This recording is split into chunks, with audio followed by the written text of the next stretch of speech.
capítulo 29, livro de Jó.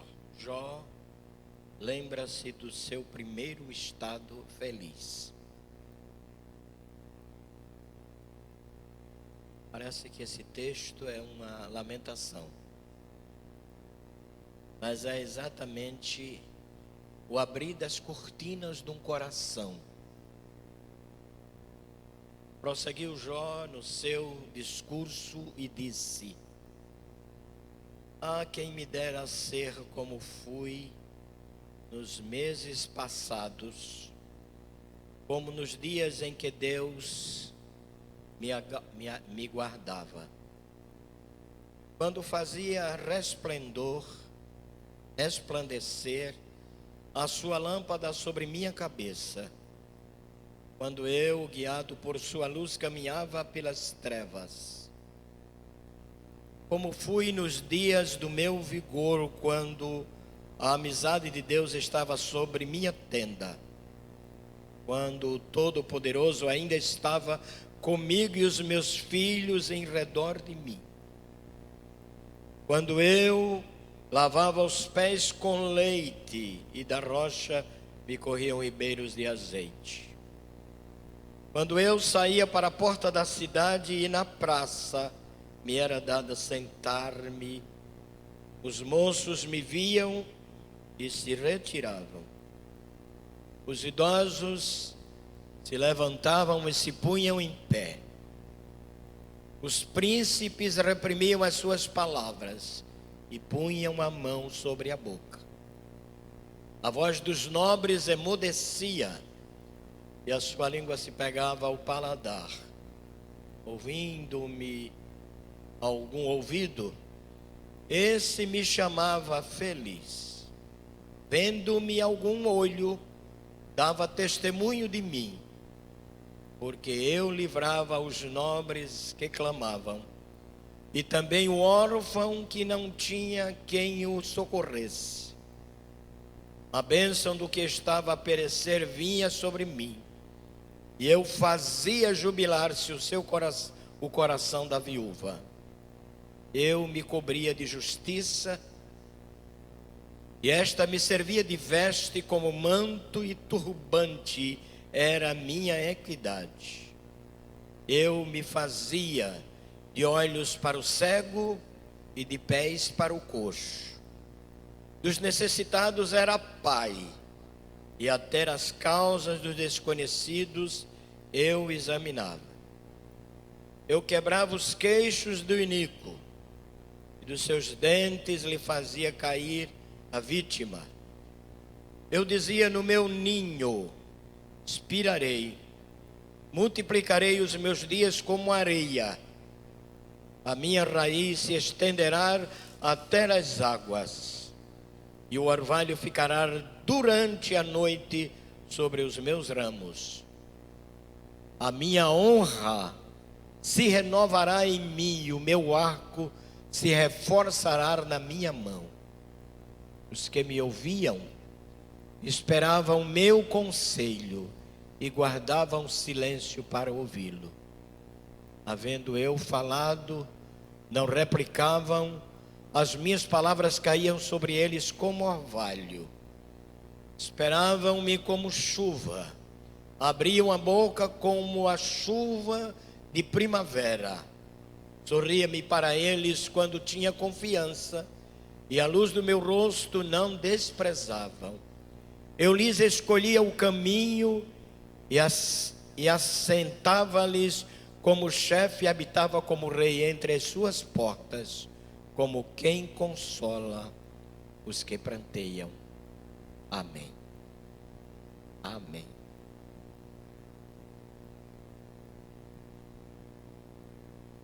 Tantos quantos, meus amados irmãos, ouvem a história de Jó,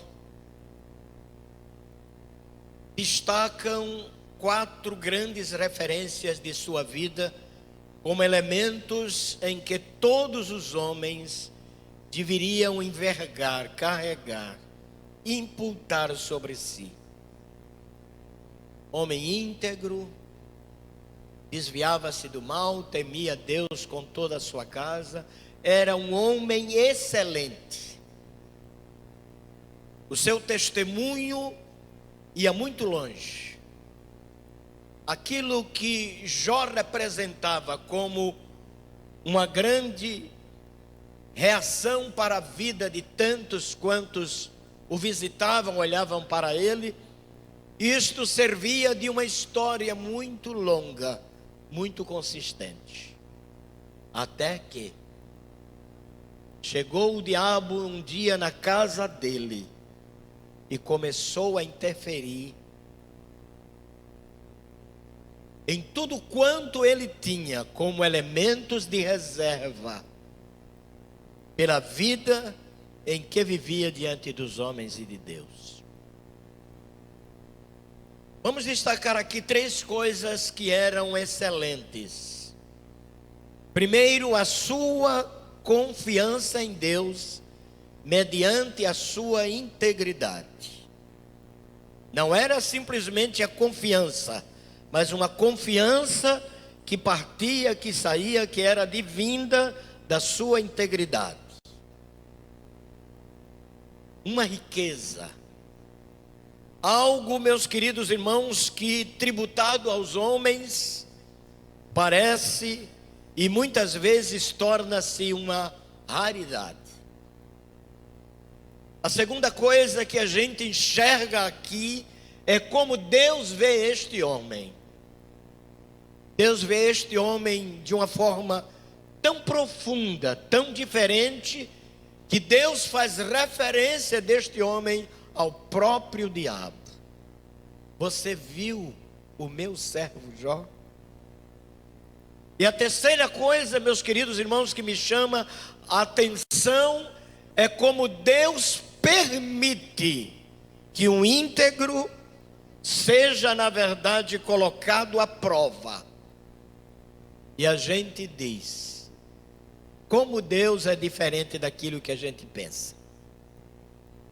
Como Deus faz as coisas além da nossa imaginação. E a gente argue o nosso coração para perguntar de fato, por que Deus entrega este homem a um momento extremo? Parecia até que ele não tinha forças, nem os seus limites eram conhecidos para vencer o grande desafio da perda de todas as coisas. Como é que funciona o nosso coração? Como é que funciona o nosso testemunho de vida? De que maneira agimos, meus queridos irmãos, mediante as propostas e os desafios? O que temos a apresentar aos homens e a Deus como elementos de singularidade de vidas que estão de fato alinhadas à vontade preciosa de Deus e ao seu caráter? É tão difícil responder isto. Isto porque numa escala de valores nós somos muito diferentes. Alguns apressam-se em obedecer e outros são muito tardios. Alguns são voluntários e outros são resistentes. Alguns reconhecem e outros não se dão conta de que estão de fato vivendo a pior de todas as razões em que a graça de Deus não se mostra elemento vivencial e experimental em algumas vidas.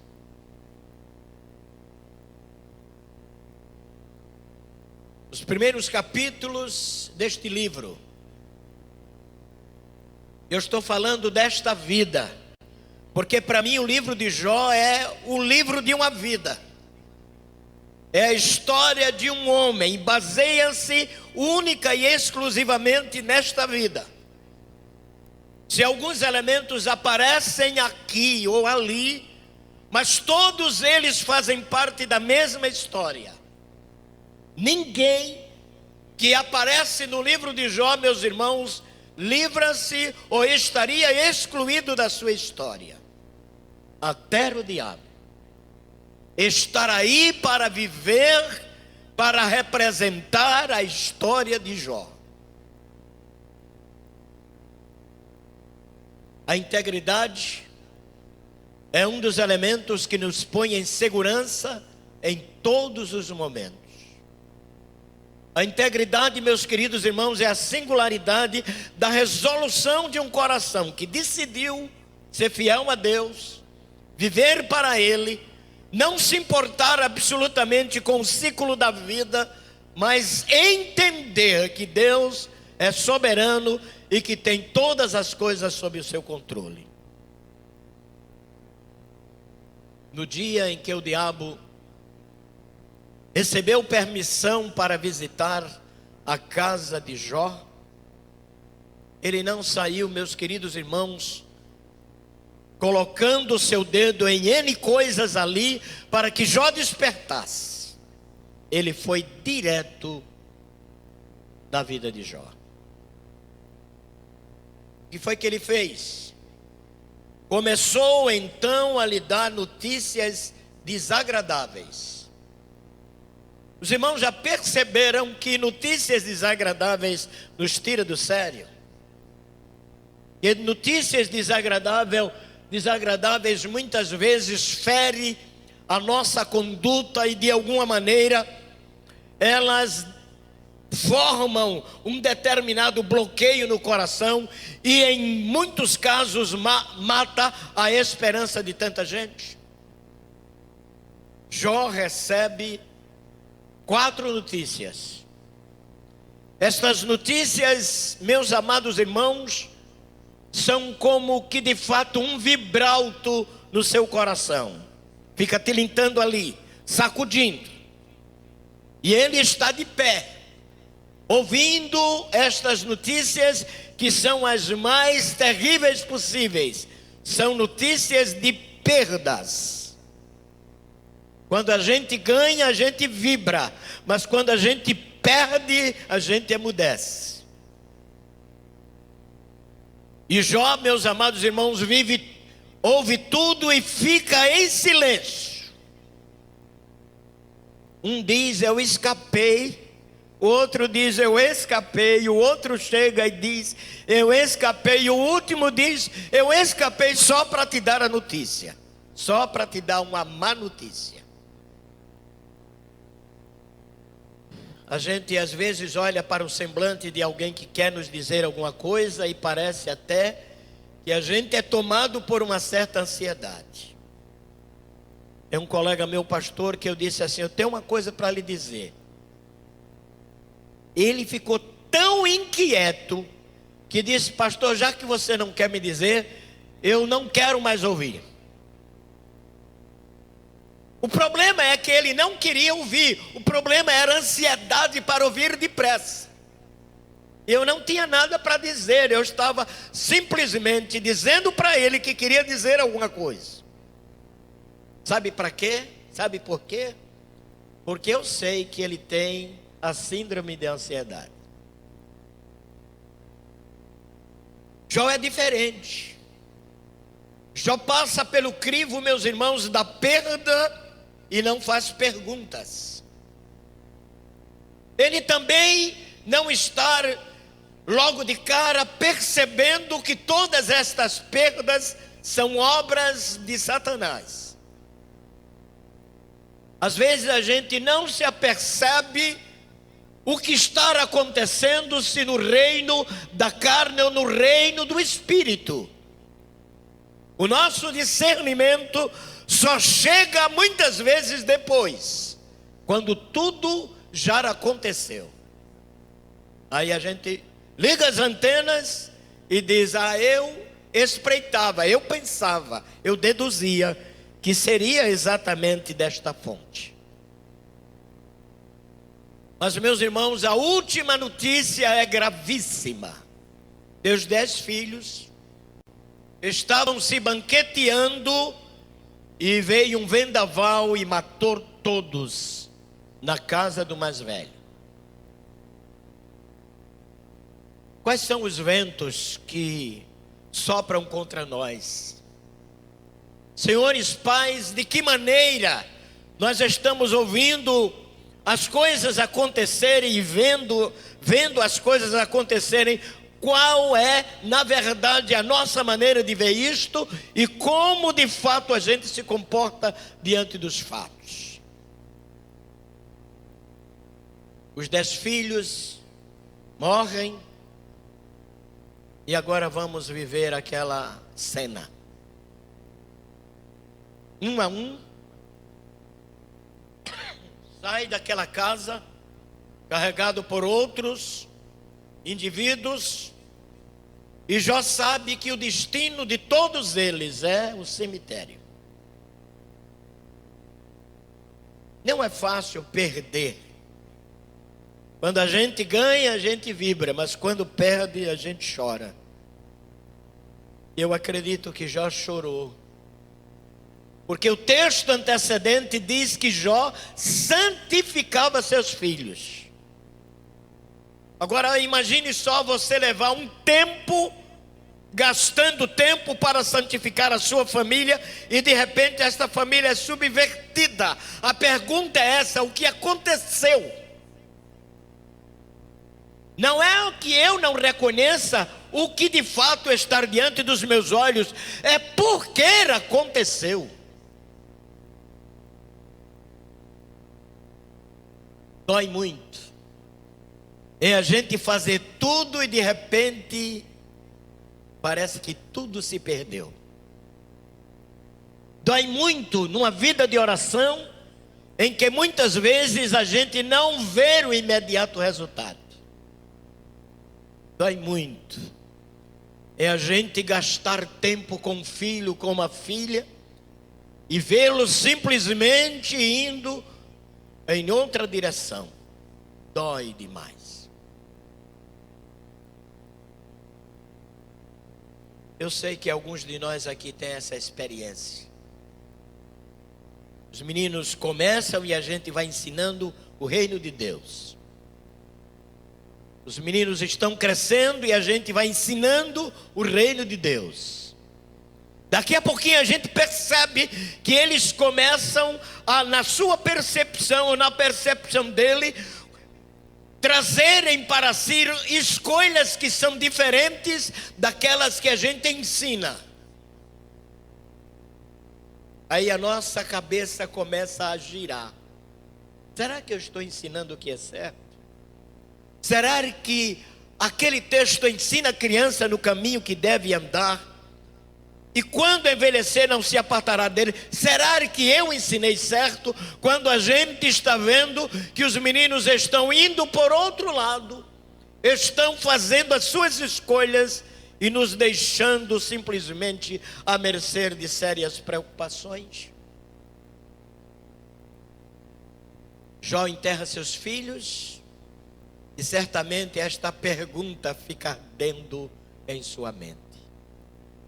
Tudo que eu fiz, eu ensinei, e eles findaram simplesmente mortos num vendaval, e o que estava acontecendo era um banquete, não era um culto, era um banquete.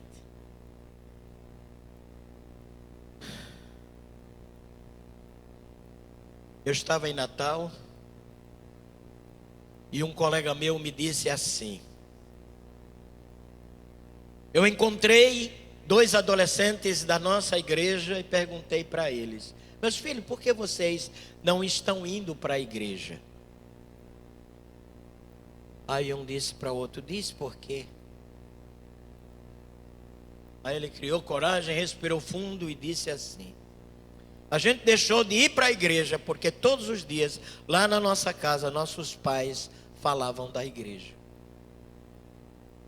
principalmente do Senhor, pastor. Os meninos abandonaram a igreja porque não estavam sendo arguidos naquilo que era bendito, sagrado, mas eles estavam recebendo a semeadura da discórdia, do mal, Veja quem é fulano, veja o que aconteceu, descubra isso, descubra aquilo, como que dizendo, se defendam. Não existe fé, existe o meu comentário. E até hoje aqueles meninos estão fora da igreja. Mas Jó, o que poderia exatamente dizer disto? O texto diz que ele santificava seus filhos todos os dias. Ele tinha compromisso com Deus. A realidade do coração, comportamentalmente, de Jó era, meus queridos irmãos, de inserir, de imputar na vida de sua família uma bênção em que durasse gerações. Mas esses meninos simplesmente, arrediamente, foram para a casa do irmão mais velho e lá morreram.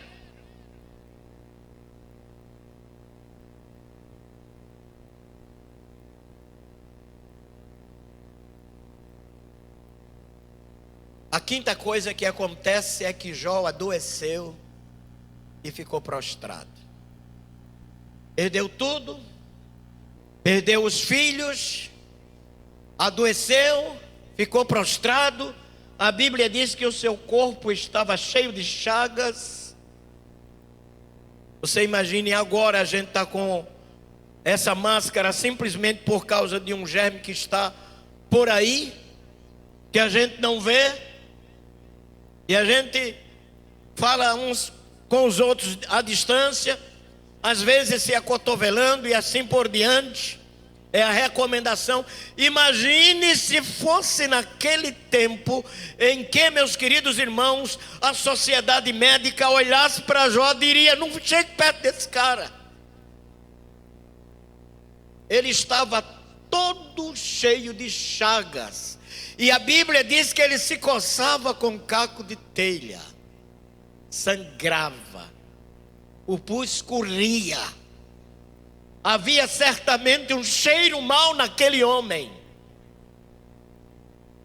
Mas ele guarda no seu coração integridade e glória a Deus. E o que é que ele faz? Ele conta essa história aqui no capítulo 29.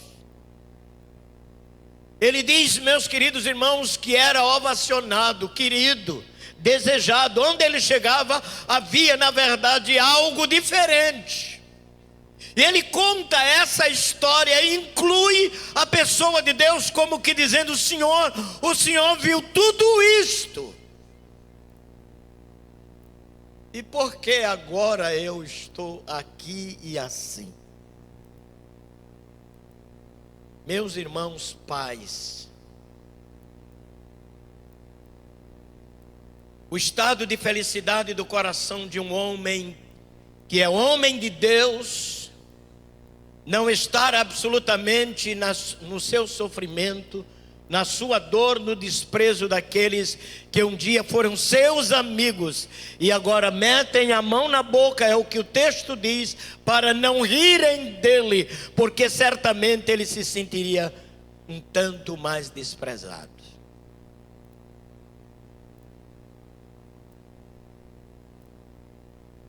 Eu entendo que o coração deste homem sofria terrivelmente.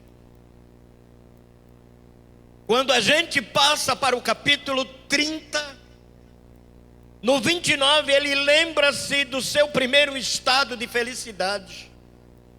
E ele conta tudo o que acontecia, mas ele diz que agora a coisa está diferente. Ele diz que aqueles que se alegravam quando ele passava lá pela praça, agora se levantam a partir dos mais velhos, juntam-se como que dizendo: nós não vamos ficar aqui, nós não queremos conversa com ele, precisamos nos livrar dele, porque é bem possível que a enfermidade dele pegue na gente. Pais abençoados do Senhor, quando nós enfrentamos algum estado peculiar ao sofrimento, peculiar ao ataque da integridade, como que enxergando ou vendo em que há, na realidade, uma grande perda, e esta foi provocada pela fidelidade, e esta foi provocada por um coração que de fato estava inserido e contextualizado nas razões principais da divindade. E a gente pergunta o que fazer quando a adversidade chega. Aí a gente viaja e vai para o capítulo 31. O que é que tem o capítulo 31? Ele fala exatamente da lembrança da integridade. E ele diz assim: até Deus poderia me chamar a atenção, mas eu não me convenço absolutamente que meu sofrimento seja de fato, no caráter divino, uma correção de Deus. Eu só acredito na permissão.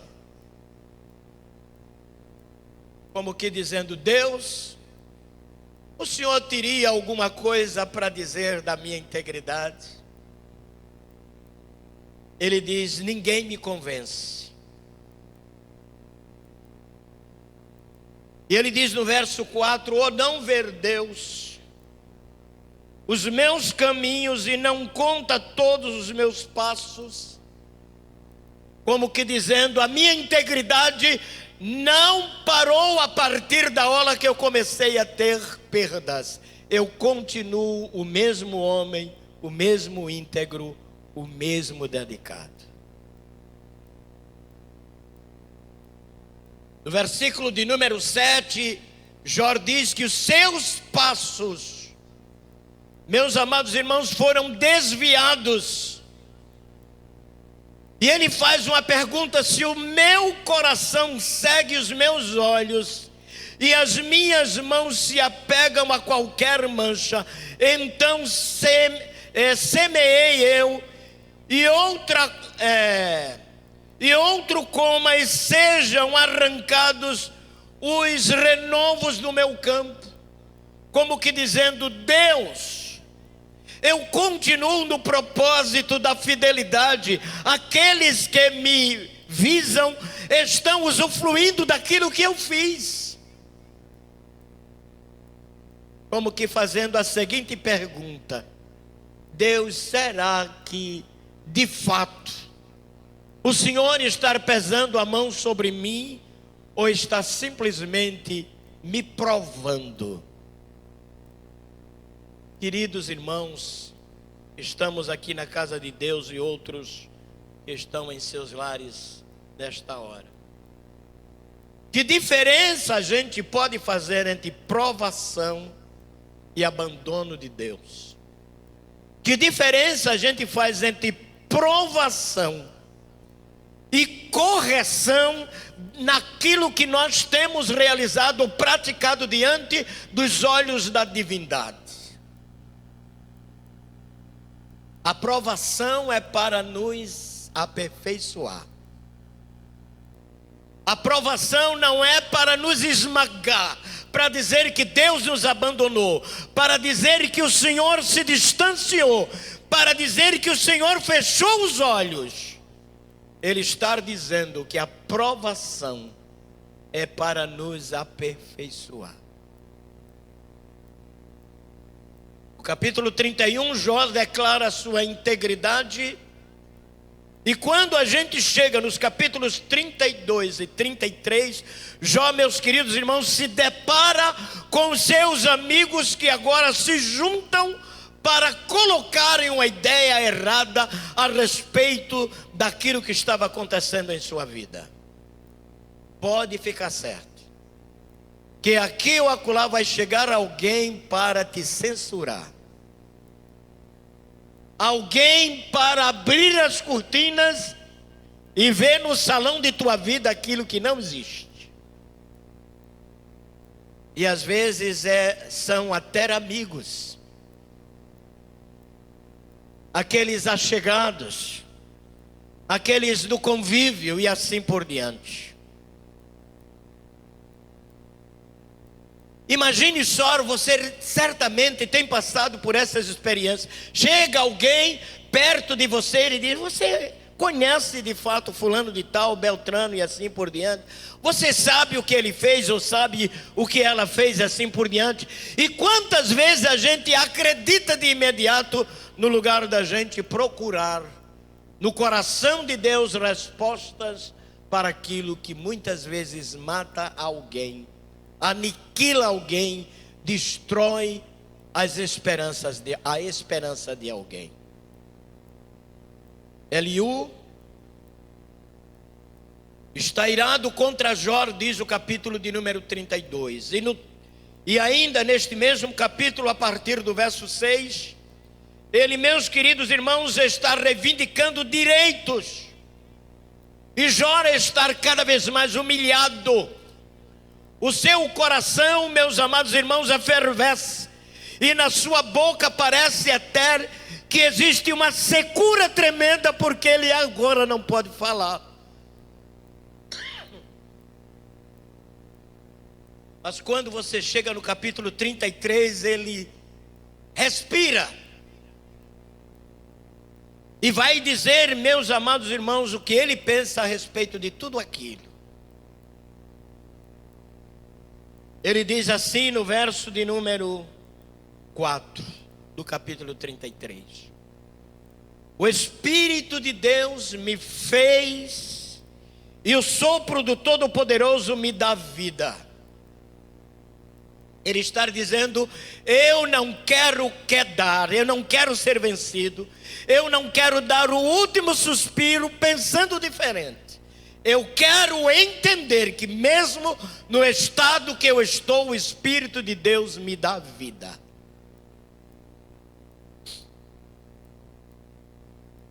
Nós estamos vivendo numa época complexa, muito difícil, turbulenta.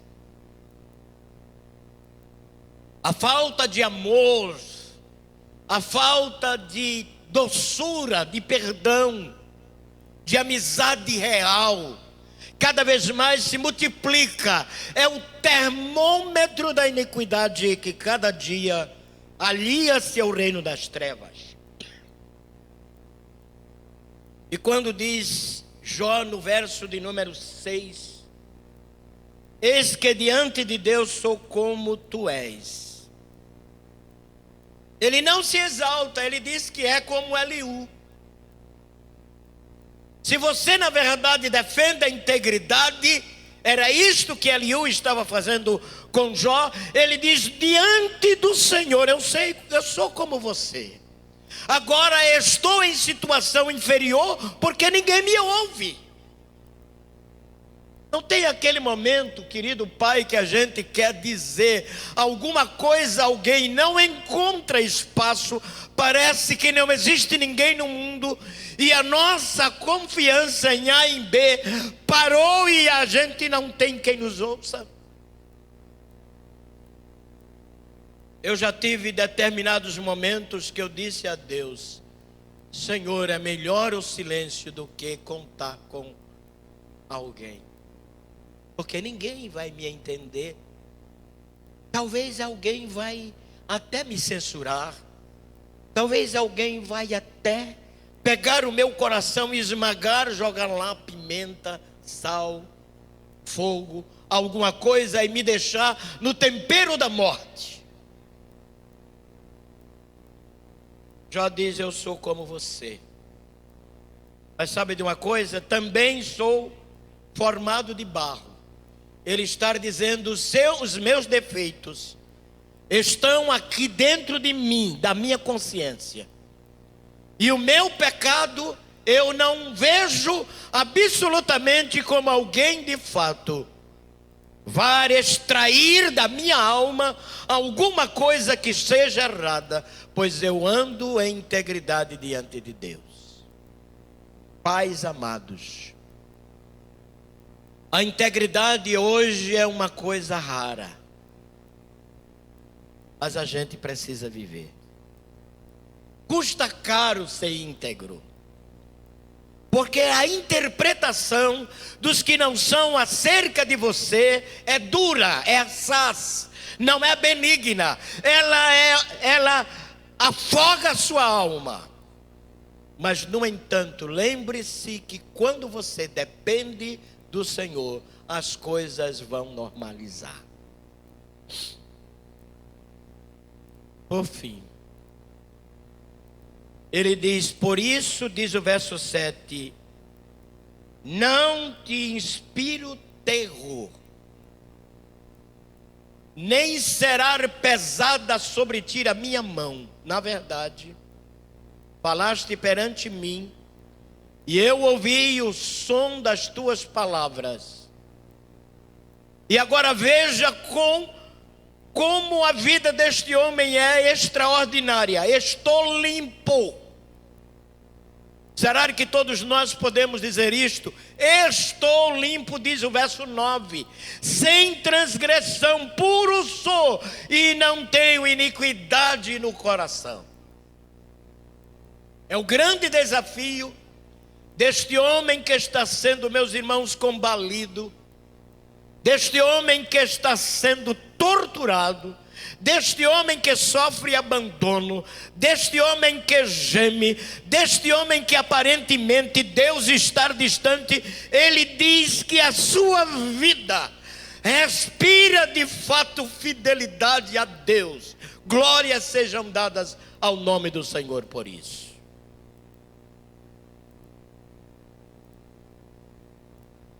Estou limpo.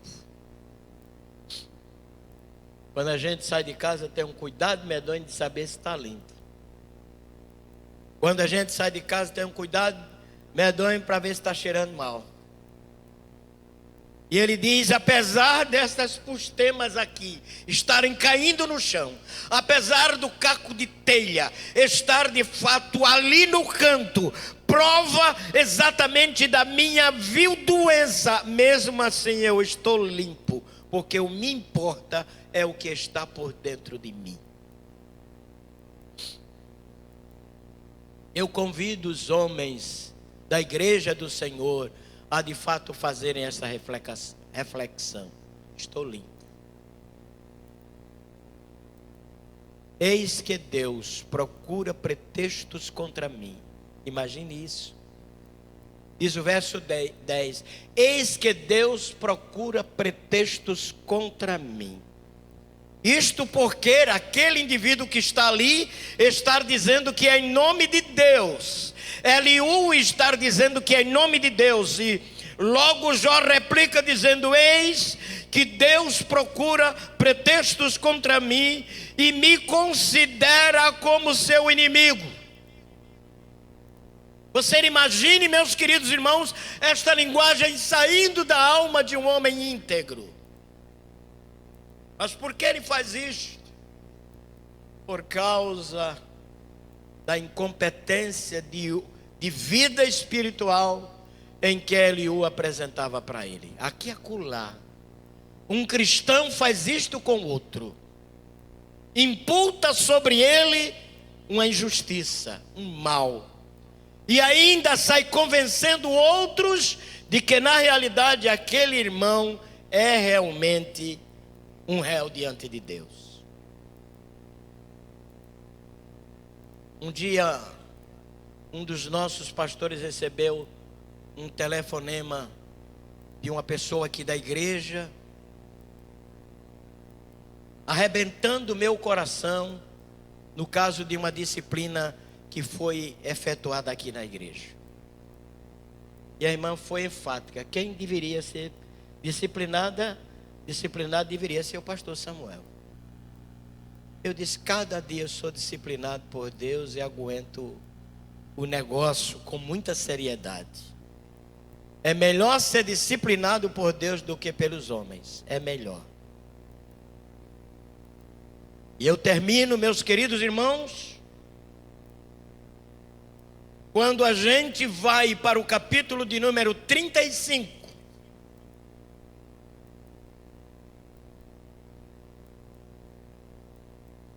Deus não ouve os aflitos porque estes não têm fé. É um tema em quero estar aqui, meus queridos irmãos, encabeçando estes preciosos versículos que são em número de 16. Aí a gente começa a entender como Deus age neste caso aqui de Jó. Deus não ouve os aflitos porque estes não têm fé. E a pergunta é essa: será que o tema é a exatidão da vida de Jó? É claro que não. Ele está falando exatamente de outros que praticam tantas e tantas coisas e não conseguem de fato guardar fidelidade a Deus. Jó é diferente. Quando a gente vai findando o livro, que maravilha! Capítulo de número 40, versos 3 a 5. Então Jó respondeu ao Senhor e disse: sou indigno de que te responderia eu. O que é que Jó está fazendo aqui? Ele está, meus queridos irmãos, depois de sofrer toda essa avalanche de acusações, e ele faz perguntas a Deus e Deus responde. E agora, meus queridos irmãos, no capítulo de número 40, ele passa então a ouvir a última e preciosa ação de Deus. Nesse caso, diz o primeiro verso: disse mais o Senhor a Jó: acaso quem usa de censuras contenderá com Todo-Poderoso? Quem assim argue a Deus para que tenha resposta? Aí ele começa a entender, ele começa a concluir que na verdade Deus manteve silêncio para fazer perguntas a ele, não para que ele entrasse num poço, mas para que ele fortalecesse cada vez mais a sua convicção. Deus faz assim conosco, homens de Deus e mulheres de Deus. Quando nós na realidade perguntarmos qualquer coisa a Deus e Ele de imediato nos fazer outras perguntas, Ele as faz exatamente para fazer com que o nosso coração se fortaleça. A partir do verso de número 6, então o Senhor, capítulo 40, o Senhor do meio de um redemoinho respondeu: cinge agora os lombos como homem, e te perguntarei, e tu me responderás. Aí Deus faz um bocado de perguntas a Jó. Quando a gente chega lá, meus queridos irmãos, no capítulo de número 42, Jó faz uma confissão. E o texto, a partir do verso de número 10, diz assim: Deus mudou o Senhor a sorte de Jó quando este fazia o quê? Orava pelos seus amigos. Qual é o segredo aqui? Humildade. O segredo das vitórias de todos os homens e mulheres de Deus se chama humildade. Noutras circunstâncias, humildade no meio da humilhação. Não existe absolutamente ninguém na Bíblia que, meus irmãos, passou por tanta humilhação assim como Jó passou, ou tanto quanto Jó passou. Mas ele diz, mesmo assim, eu mantive o meu coração em integridade. Esse é o segredo. Este é o segredo. Integridade. É assim que Deus nos fortalece. É assim, meus queridos irmãos, que até a morte é vencida. Sabe por quê? Porque a Bíblia diz: Deus virou a sorte de Jó, ele deu em dobro tudo quanto tinha. E aqueles meninos que morreram ficam simplesmente na história, porque Deus dá de novo mais outros filhos para que ele viva a grata experiência do ensino abundante. Não considere perdas quaisquer coisas que passaram. continue sendo fiel. Olhe para Deus, e as mãos preciosas do Senhor te abençoarão grandiosamente. Deus, nós entendemos, Pai, que muitas vezes a opressão e até mesmo a interferência do reino das trevas e dos homens abalam o nosso coração e nos levam a fazer 1000 perguntas. Quando aqueles que são aproximados nos julgam, quando aqueles, ó Senhor, que andavam conosco nos abandonam, quando chegamos na praça e todos se levantam e vão embora, quando o nosso cheiro, Senhor, leva alguém a se afastar de nós, isto é, aquilo que foi acumulado como elemento de peso na vida, mas o Senhor não foi embora. O Senhor está do nosso lado, e por isso nós glorificamos o seu santo e precioso nome. Oro em nome de Jesus.